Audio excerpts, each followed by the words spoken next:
آی ملت افغانستان، اقبال لاهوری شما رو از شما امیدواره. من نمیدونم چرا. میگه آسیا یک پیکر آب و گل است، ملت افغان در این پیکر دل است.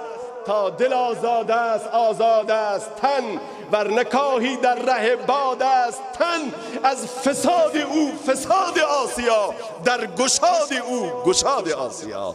اگر افغانستان فاسد شد، اگر جوانان افغانستان فاسد شد، شک نکنید کل جامعه اسلامی، کل کشورهای اسلامی به فساد کشیده می شود. این رو یک افغانی نمیگه، این رو از روی تعصب نژادی و میهنی نمیگه. اقبال اهل پاکستان است و بنده از ایران آمدم این حرف دارم میگم با افتخار که اگر ملت افغانستان فاسد بشه، تمام کشورهای اسلامی به فساد کشیده میشه.